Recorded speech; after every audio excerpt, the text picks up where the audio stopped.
Good morning class. आज हम पढ़ेंगे, हमने पहले पढ़ चुके थे जैसे कि यूजेस वर्ड्स में डिफरेंट यूजेस ऑफ कंप्यूटर पढ़ लिया था। अब हम पढ़ने वाले हैं कैरेक्टरिस्टिक्स ऑफ कंप्यूटर, कंप्यूटर की क्या क्या विशेषताएं हैं। ठीक है ना, आपकी कैरेक्टरिस्टिक्स की क्या मतलब विशेषताएं हैं। अब कंप्यूटर की विशेषताएं पढ़ेंगे।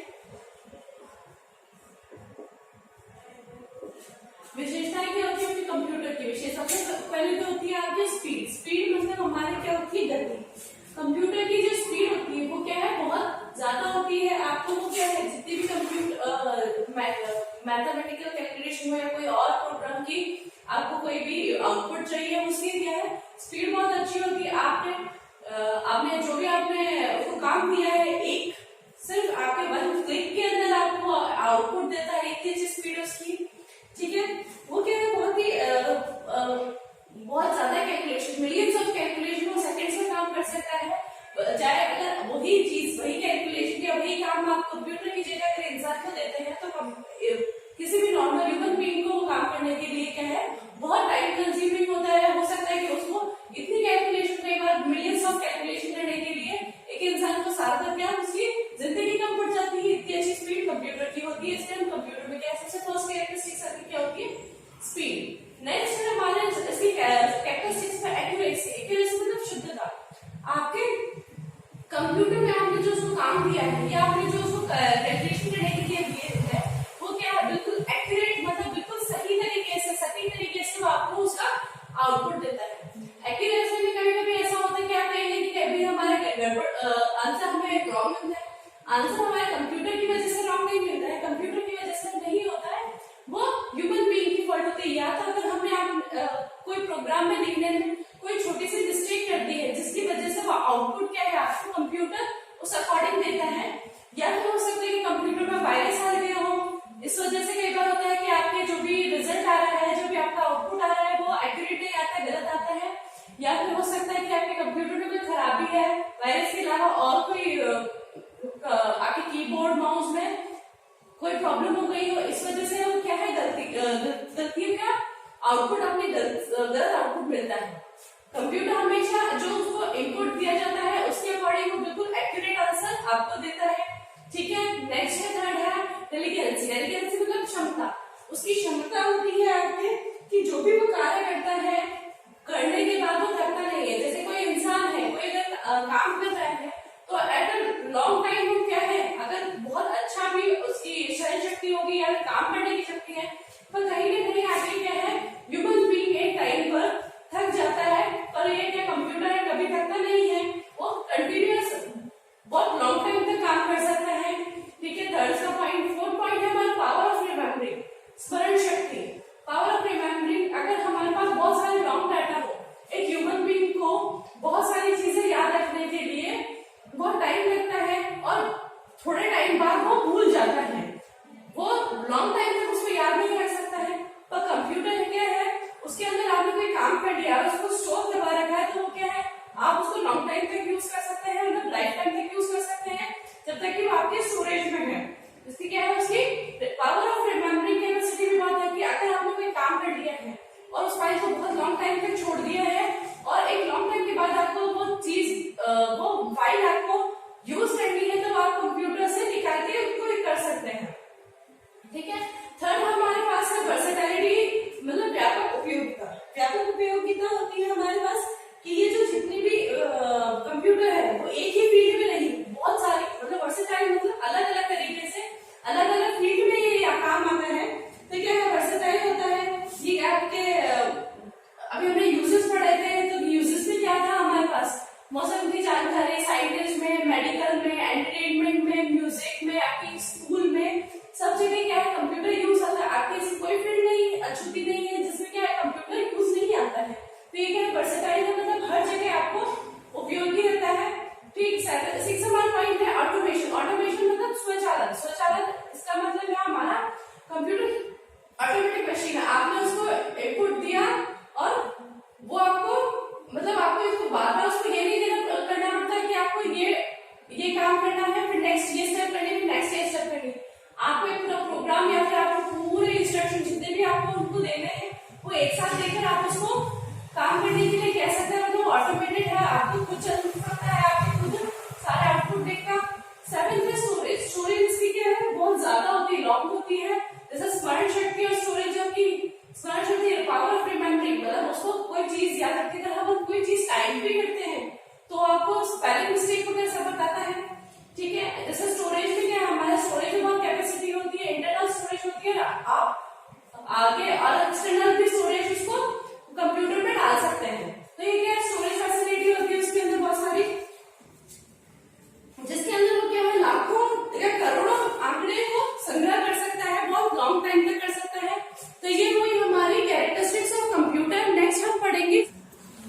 नेक्स्ट हमारा टॉपिक है limitation of computer. Limitation of computer के मतलब जैसा हमने कैरेक्टरिस्टिक्स पढ़ी उसकी कुछ विशेषताएं हैं, तो उसकी कुछ लिमिटेशन भी है कंप्यूटर की। कंप्यूटर की लिमिटेशन में फर्स्ट है हमारा कांट टेक डिसीजन। वो क्या है, कभी भी डिसीजन नहीं ले सकता क्योंकि उसके पास सोचने समझने की शक्ति नहीं होती है, इसलिए क्या है वो खुद का डिसीजन नहीं ले सकता है। वैसे मशीन को आपने जो मतलब निर्देश दिए हैं, जो आपने इंस्ट्रक्शन दिए हैं, आपने वही वो काम करेगा। उस इंस्ट्रक्शन के अलावा वो आपको ये नहीं बता सकता है कि आपने सही है या गलत, बस आपने जो काम करा है वो उसका आउटपुट करके इसको देगा। आजकल क्या है कि हमारे वैसे तो कंप्यूटर डिसीजन नहीं ले सकता, पर जैसे आर्टिफिशियल इंटेलिजेंस क्या है, इसमें नया है, इसमें आर्टिफिशियल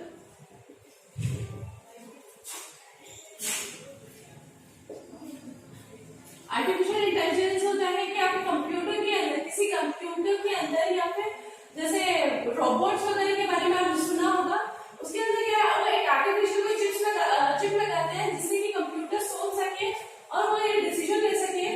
इसलिए है कि आर्टिफिशियल इंटेलिजेंस में जैसे काम हो रहा है उसके अनुसार कि कुछ टाइम में ऐसा भी हो सकता है कि आपका कंप्यूटर क्या है वो डिसीजन लेने लगे। वो क्या है आर्टिफिशियल इंटेलिजेंस से हो सकता है आपके रोबोट आपके काम कर पाए, आपके सारे वो सोच भी सके, सारे काम कर सकता है। पर अभी क्या है हमारे जितने कंप्यूटर्स हैं वो डिसीजन नहीं ले सकते हैं। नेक्स्ट हमारे पास उसकी लिमिटेशन है can't correct any mistake by itself. वो क्या है, कोई सी अगर आपकी प्रोग्राम में मिस्टेक हो गई है तो वो खुद करेक्ट नहीं कर सकता है। अगर आपने कोई मिस्टेक छोड़ दी है, अगर आपने इवन कॉमा भी या फिर आपने फुल स्टॉप भी छोड़ दिया है तो वो भी वो खुद करेक्ट नहीं कर सकता। वो आपको या तो सजेशन देता है, वैसे आपके जैसे वर्ड में देखा है तो वो सजेशन देता है पर वो खुद करेक्ट नहीं करता है। ठीक है, आपको जो भी कंप्यूटर है, आपने कोई चीज आपने इंस्ट्रक्शन दिया है, अगर आपने 2 + 2 4 लिखना चाहते हैं पर आपने गलती से 2 + 2 अगर आप 4 करना चाहते हैं तो गलती से अगर आपने यहाँ प्लस की जगह माइनस कर दिया तो वो आपको आउटपुट क्या है 2 - 2 0 ही देगा, खुद करेक्ट नहीं कर सकता। जो आपको आउटपुट चाहिए उसमें अगर आपने लिखा हुआ गलत है तो खुद करेक्ट नहीं करेगा वो। इसलिए क्या ये लिमिटेशन है कि आपके वो करेक्ट नहीं कर सकता आपके मिस्टेक्स को। नेक्स्ट है हमारे पास can't do anything physical works. आपको कंप्यूटर क्या है जितना भी काम करता है वो आपको कैलकुलेशन करने का, किसी प्रोग्राम को रन करने का, कोई आउटपुट देना, पर वो क्या कोई भी फिजिकल कार्य नहीं कर सकता। मतलब आपके शारीरिक वर्क नहीं कर सकता है, शारीरिक काम नहीं कर सकता है, कोई चीज इधर से उधर उठा के आपके लिए नहीं रख सकता है। ये क्या है अभी रोबोट आपके लिए ये काम कर सकते हैं। जैसे कि मैंने बताया कि आर्टिफिशियल इंटेलिजेंस से संभव हो सकता है कि रोबोट्स जो भी हमारे पॉसिबल है कि वो आपके फिजिकल वर्क भी कर सकते हैं, पर हमारे ऐसे लिमिटेशन कंप्यूटर के अंदर होता है कि वो आपकी फिजिकल वर्क नहीं कर सकते।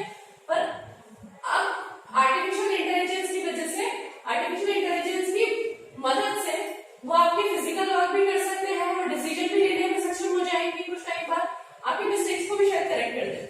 ठीक है, ये आपकी कुछ लिमिटेशन है। तो हमारा नेक्स्ट टॉपिक है यूनिट्स ऑफ कंप्यूटर। कंप्यूटर की इकाई, तंत्र की इकाइयां। कंप्यूटर की तंत्र की इकाइयों में क्या है, आपके कंप्यूटर में क्या क्या यूनिट्स है उसके बारे में हम बात करेंगे। जैसे हमारा सिस्टम यूनिट है, इनपुट यूनिट है, आउटपुट यूनिट है। ठीक है, कंप्यूटर यूनिट में सब 3 तरीके के इनपुट सिस्टम है। ये इनपुट यूनिट है, ये पूरा सिस्टम यूनिट है, ये आपका आउटपुट यूनिट है। ठीक है, इनपुट यूनिट से आप कोई भी इनपुट देते हैं, कोई भी आप डाटा देते हैं आपको जिससे करना है, फिर ये सिस्टम यूनिट में जाता है, वो उसको रीड करता है, प्रोसेस करता है और आपका आउटपुट क्या है, आउटपुट डिवाइस के थ्रू आपको दिलवाता है। इसमें आएंगे हम फर्स्ट हमारे सिस्टम यूनिट। सिस्टम यूनिट होता क्या है, सिस्टम यूनिट कैसा है? सिस्टम यूनिट ये हमारा क्या है, मेन पार्ट है हमारे कंप्यूटर यूनिट का। सिस्टम यूनिट में क्या है, सेंट्रल प्रोसेसिंग यूनिट हमारा सीपीयू, जिसे हम ब्रेन ऑफ कंप्यूटर भी कहते हैं, केंद्रीय इकाई प्रोसेसिंग इकाई इसको कहते हैं। ये क्या है हमारे इसके अंदर सीपीयू के साथ साथ हमारे arithmetic logical unit, control unit ये सब उसमें होते हैं और इसमें सारे डिवाइसेस और जो भी सर्किट है वो किससे कनेक्टेड होते हैं, मदरबोर्ड से। इसके अंदर सिस्टम यूनिट में जितने भी devices, central processing unit CPU के अलावा बहुत सारे डिवाइसेस और बहुत सारी सर्किट जो है सब क्या है एक मेन मदरबोर्ड से कनेक्टेड होती है। ठीक है, इसमें नेक्स्ट हमारे पास इनपुट यूनिट। इनपुट यूनिट जो होते हैं जिसके अंदर हमारे जो डिवाइस है जिससे हम अपने इनपुट देते हैं। इनपुट यूनिट के अंदर जैसे मान लीजिए हमारा कीबोर्ड है और माउस है, आपका स्कैनर है, ये सब क्या हमारे पास इनपुट डिवाइस जिससे हम अपने डाटा को, हमें जो काम करवाना है वो सब चीजें किससे डाली जाती है,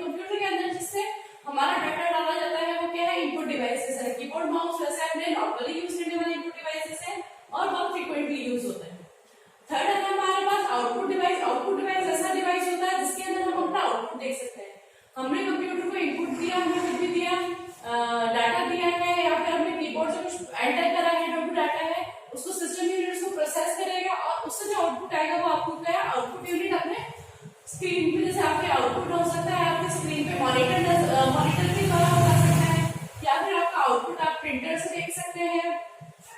ये सब चीजें क्या है उसके आउटपुट के अंदर आती है। नेक्स्ट है हमारा सिस्टम यूनिट के अंदर। सिस्टम यूनिट में जैसे कि मैंने बताया कि सेंट्रल प्रोसेसिंग यूनिट है, सीपीयू जिसे बोलते हैं, ब्रेन ऑफ अ कंप्यूटर। इसके अंदर सेंट्रल प्रोसेसिंग यूनिट की क्या है, आपके 3 पार्ट्स है, जैसे कंट्रोल यूनिट है, मेमोरी स्टोरेज और आपका अरिथमेटिक लॉजिकल यूनिट एएलयू, जिसे हम क्या बोलते हैं, इसको एएलयू बोलते हैं, सीयू एमयू मेमोरी यूनिट, इसको एमयू बोलते हैं। ठीक है, मेमोरी यूनिट हमारे सेंट्रल प्रोसेसिंग के कितने पार्ट है, 3 पार्ट है, अरिथमेटिक लॉजिकल यूनिट है, ठीक है, कंट्रोल यूनिट है, आपके मेमोरी पार्ट है। तो 3 तरीके के ये हैं। तो कंट्रोल यूनिट क्या करता है, आपकी कंट्रोल यूनिट पहले बात कर लेते हैं सेंट्रल प्रोसेसिंग यूनिट की। सेंट्रल प्रोसेसिंग यूनिट हमारा सबसे फर्स्ट जो कि मेन पार्ट है हमारा सेंट्रल प्रोसेसिंग यूनिट है। सेंट्रल प्रोसेसिंग यूनिट के अंदर, सिस्टम यूनिट के अंदर ये क्या है, इसका ब्रेन ऑफ कंप्यूटर जिसे हम कहते हैं, ये सारे जितने भी आपने प्रोग्राम में जो भी आपने उसको निर्देश दिए हैं या फिर आपने जो काम किया है वो उसको एग्जीक्यूट करने के लिए, मतलब करने के लिए पहले उसको क्या करता है, पहले तो उसको कंट्रोल कराया जाता है, फिर उसको अरिथमेटिक लॉजिकल यूनिट के अंदर भेजा जाके उसकी कैलकुलेशन करी जाती है, फिर कैलकुलेट करके वो आउटपुट मेमोरी को देता है, फिर आपको वो आउटपुट शो करता है। इस तरह से क्या है, ये सब चीजें क्या है एक दूसरे से कनेक्टेड होती है। ये क्या है एक दूसरे से, arithmetic logical unit, control unit और मेमोरी यूनिट।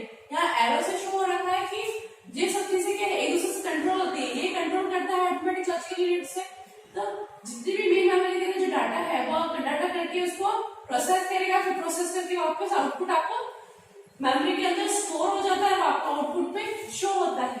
इस तरह से ये क्या है एक दूसरे से बसेस से कनेक्ट होते हैं। बसेस क्या होती है, बहुत सारे तार मिलके उनके ग्रुप को, बहुत सारे वायर्स के ग्रुप को क्या बोलते हैं, बसेस बोलते हैं।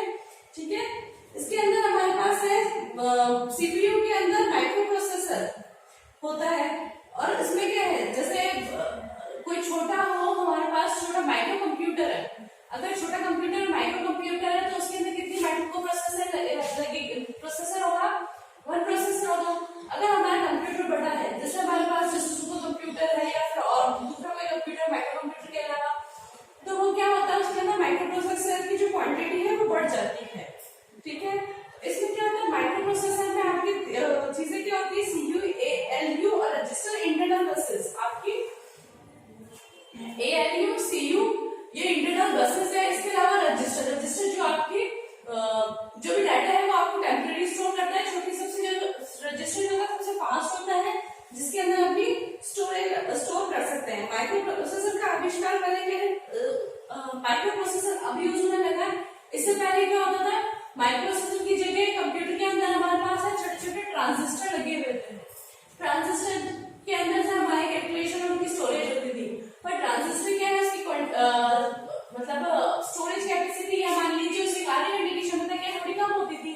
तो अगर हमें ज्यादा काम करना है तो ट्रांजिस्टर की एक ग्रुप बना दिया जाता था और उसको एक कंप्यूटर के अंदर रखा जाता था। पर वो बहुत सारे ट्रांजिस्टर होने की वजह से के अंदर वो काम तो करता था, पर उसमें क्या है बहुत ज्यादा हीट नहीं करती थी, जिसकी वजह से प्रॉब्लम आ जाती थी। उसके क्या है उन्होंने उसका फिर ट्रांजिस्टर में प्रॉब्लम होने की वजह से बहुत सारे ट्रांजिस्टर एक दूसरे से कनेक्टेड होते, कहीं ना कहीं वायर से कनेक्टेड है, तो वायर का एक बहुत ज्यादा ग्रुप बन जाता है और वो बहुत ही कॉम्प्लेक्स हो जाता है उस वायर के कनेक्शंस। और इसको हटाने के लिए हमने क्या है माइक्रो प्रोसेसर का आविष्कार किया, जो सबसे पहले किसने किया था, इंटेल कॉर्पोरेशन ने किया था 1970 के अंदर, जिसमें लगभग क्या है जिसमें उसके अंदर माइक्रो प्रोसेसर में टोटल कम से कम 23 ट्रांजिस्टर एक साथ लगे हुए थे बराबर क्षमता के, मतलब सारे एक ही कैपेसिटी के, कम से कम 23, मतलब लगभग हम इसको बोल सकते हैं अप्रॉक्स बोल सकते हैं, अप्रॉक्सिमेटली हमारे पास इतने ट्रांजिस्टर एक माइक्रो प्रोसेसर में लगे हुए थे, जो कि इंटेल कॉर्पोरेशन ने आविष्कार किया था। ये एक छोटी सी चिप होती है, आप कंप्यूटर में देखते हैं ग्रीन कलर की चिप होती है जिसमें है ना आपके ऐसे सिल्वर डॉटेड डॉटेड और छोटे छोटे बॉल जैसी अलग अलग कलर कोडिंग के अकॉर्डिंग वो ट्रांजिस्टर लगे हुए होते हैं। ये क्या है, छोटी सी चिप होती है ग्रीन कलर की, ऑलमोस्ट ग्रीन की होती है, जिसमें व्हाइट कलर के चिप एम्बेडेड होते हैं कनेक्टर्स, जिसे चिप भी कहते हैं हम इसे माइक्रो प्रोसेसर को। अब हमारा नेक्स्ट बात करेंगे हम सीपीयू के अंदर कंट्रोल यूनिट, अरिथमेटिक यूनिट और मेमोरी यूनिट की। नेक्स्ट हमारा है कि सिस्टम यूनिट के अंदर हमारे पास सीपीयू था। सीपीयू के बारे में हमने पढ़ लिया है कि आपने सीपीयू के अंदर ब्रेन ऑफ कंप्यूटर होता है, सारी चीजों को प्रोसेस करता है, किस तरह से एक दूसरे को कंट्रोल किया जाता है। अब हम बात कर लेते हैं कंट्रोल यूनिट की, जो कि क्या होता है कि कंट्रोल यूनिट आपके लिए क्या क्या करता है आपके सिस्टम यूनिट के अंदर। ये क्या है, एक बहुत ज्यादा इंपॉर्टेंट रोल कंट्रोल यूनिट निभाता है, क्योंकि ये क्या करता है पूरे अन्य जितने भी आपके डिवाइसेस आपके कंप्यूटर से कनेक्टेड हैं वो सब क्या कंट्रोल कौन करता है, आपके कंट्रोल यूनिट सबको कंट्रोल करता है कि वो किस तरह से कार्य करेंगे, किस तरह से काम करेंगे और किस तरह से इंफॉर्मेशन का, किस तरह से आपको इंफॉर्मेशन एक से दूसरी जगह आपको कौन से डिवाइसेस को देनी है, किस तरह से काम करेगा, ये सब चीजें क्या है कंट्रोल यूनिट करता है। इसमें क्या कंप्यूटर क्या है सारी चीजों का देखता है और ये जितने भी आपने आउटपुट इनपुट दिए हैं उन सबको पहले तो रीड करता है, रीड करने के बाद उसे उसका एएलयू को बोलता है, बताता है, मेमोरी को बताता है कि उन्हें क्या काम करना है और वो किस तरह से उनका रिजल्ट निकालेंगे। उन्हें कंट्रोल यूनिट पहले बताता है अरिथमेटिक लॉजिक यूनिट को कि वो क्या काम करे। अरिथमेटिक मतलब आपके प्लस माइनस डिवाइड इनटू, ये जो भी आपके अरिथमेटिक लॉजिकल यूनिट में क्या होता है कि आपकी जितनी भी वो होती है ग्रेटर देन इक्वल्स टू के साइन, आपके लॉजिक जो भी ऑपरेटर्स होते हैं जिसका मान हमेशा आंसर क्या हाँ या ना में आता है, उसके बारे में कंट्रोल यूनिट ये बताता है। कंट्रोल यूनिट आपको क्या है जितना भी प्रोसेस करने के बाद है वो सब चीजें क्या है या तो आपको आउटपुट में दे देगा और आउटपुट देने के बाद या फिर आपके मेन मेमोरी में आपके रिजल्ट को स्टोर कर सकता है। ये सारे सिस्टम क्या है आपको कंट्रोल यूनिट आपको मॉनिटर करता है। ये क्या है एक दूसरे से क्या है सिस्टम बस के अंदर मतलब कंट्रोल बस से कनेक्टेड होती है। बस मैंने आपको जैसे कि बताया कि एक ग्रुप ऑफ वायर्स होती है बसेस, वो एक दूसरे से एएलयू मेन मेमोरी और आपका सीयू कनेक्टेड होते हैं बसेस के थ्रू। ठीक है, अब हम नेक्स्ट बात करते हैं एएलयू अरिथमेटिक लॉजिक यूनिट की। अरिथमेटिक लॉजिक यूनिट मतलब अरिथमेटिक का अलग है, मतलब जिसके अंदर प्लस माइनस डिवाइड इनटू आप जो भी मैथमेटिकल कैलकुलेशन करते हैं वो।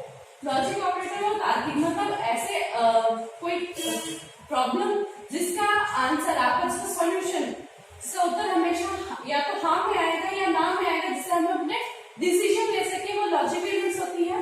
ठीक है, अरिथमेटिक अलग है, लॉजिक दोनों ऑपरेशन अलग अलग होते हैं इसके अंदर। तो हम ये देखते हैं कि ये किस तरह से अपनी तुलना करता है। लॉजिक यूनिट में क्या वो एक दूसरे से कंपेयर करता है कि कौन सी चीज हाँ में और ना में उसका रिजल्ट देने के लिए उसको क्या है वो एक दूसरे से तुलना करता है। सीयू के अंदर निगरानी करता है, अरिथमेटिक लॉजिक को आपको सारी गणनाएं करके देता है।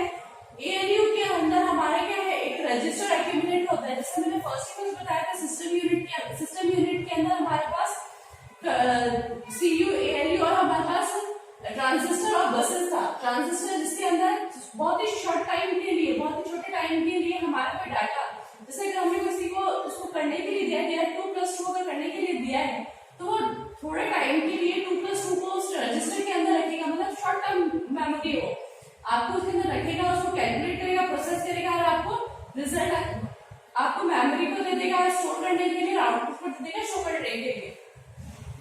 तो इसमें क्या है बहुत शॉर्ट टर्म के लिए मतलब छोटी मेमोरी को यूज करने के लिए जो बहुत ही क्विक होती है, क्विक रिस्पॉन्स के लिए होती है, अब रजिस्टर एक्यूमुलेटर इसके में होते हैं।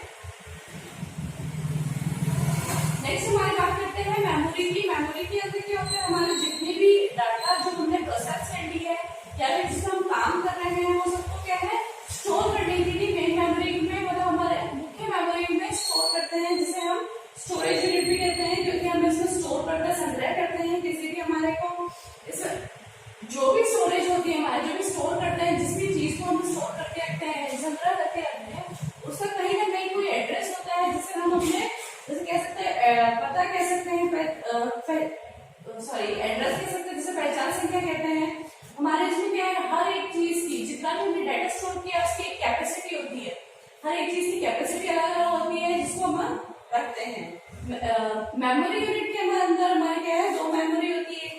मेन मेमोरी होती है, एक्सटर्नल मेमोरी है। मेमोरी के अंदर हमारे पास एक क्या है, मेन मेमोरी है, जिसे हम प्राइमरी मेमोरी कहते हैं, और एक होती है हमारे पास एक्सटर्नल।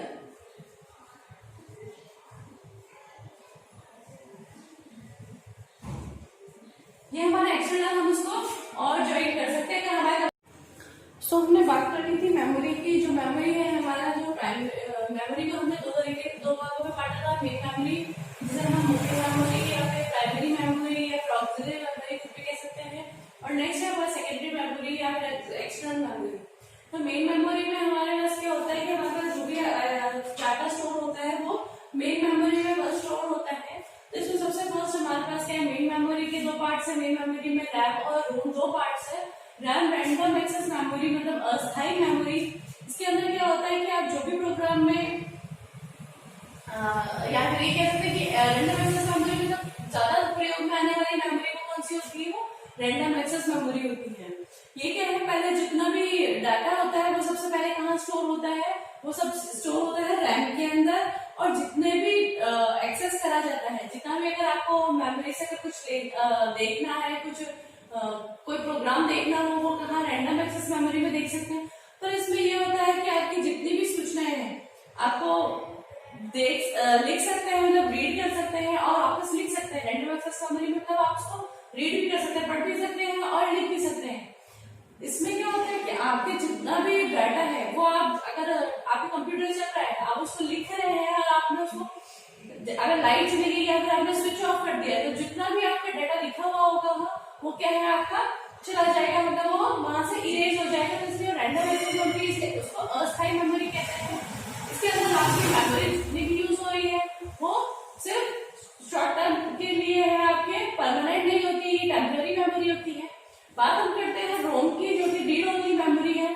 इसमें क्या होता है, आपकी ये स्थायी मेमोरी मतलब परमानेंट मेमोरी है आपकी।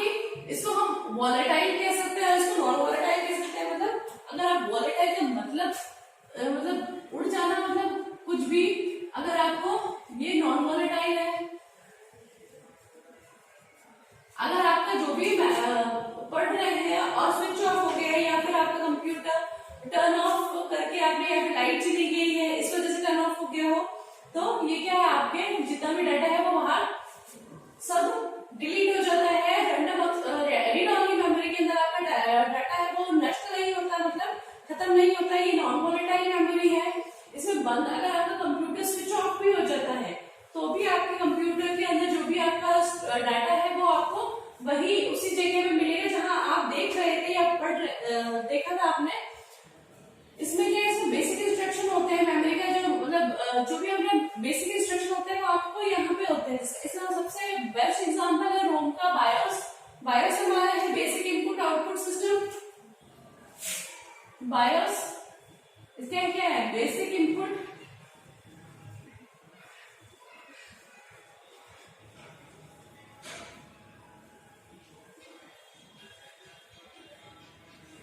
बायोस के अंदर क्या होता है, बेसिक इनपुट आउटपुट सिस्टम के अंदर, जिसमें हम हमारे कंप्यूटर के बूटिंग प्रोग्राम को स्टोर करके रखते हैं। जैसे ही हमारे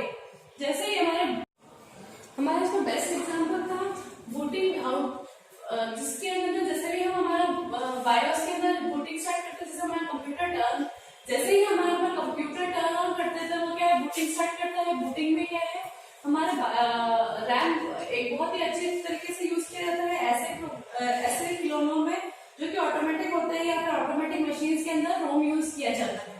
रोम के 3 पार्ट्स हैं, प्रोम, ईप्रोम और डबल ईप्रोम।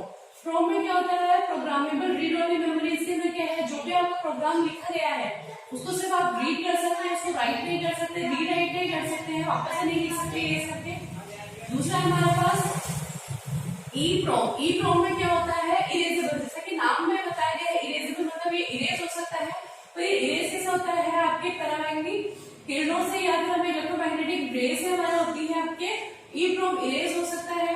ईप्रोम से क्या होता है, आपको जो भी प्रोग्राम लिखा हुआ है उसको वापस से इरेज करके दूसरा प्रोग्राम लिख सकते हैं। नेक्स्ट है हमारे पास EPROM, electrical erasable programmable read only memory. जैसे कि इलेक्ट्रिकल इरेजेबल हमारा नाम है, इलेक्ट्रिकल इरेज होता है किस तरह से, इलेक्ट्रिकल मतलब विद्युत है कि आपके इरेज हो जाता है और वापस आप उसको रीराइट कर सकते हैं, दूसरा प्रोग्राम भी लिख सकते हैं। ठीक है, ये हमारा हो गया रैम हमारा बढ़ गया। रोम में 3 पार्ट्स है और रैम और रोम मेन मेमोरी के पार्ट्स है, जिसे हम प्राइमरी मेमोरी कहते हैं। एक्सटर्नल मेमोरी जो कि हमारी सेकेंडरी मेमोरी होती है, मतलब बाहरी ऐसी मेमोरी जिसको हम अपने कंप्यूटर में बाहर से इंस्टॉल डाल के हम अपने जो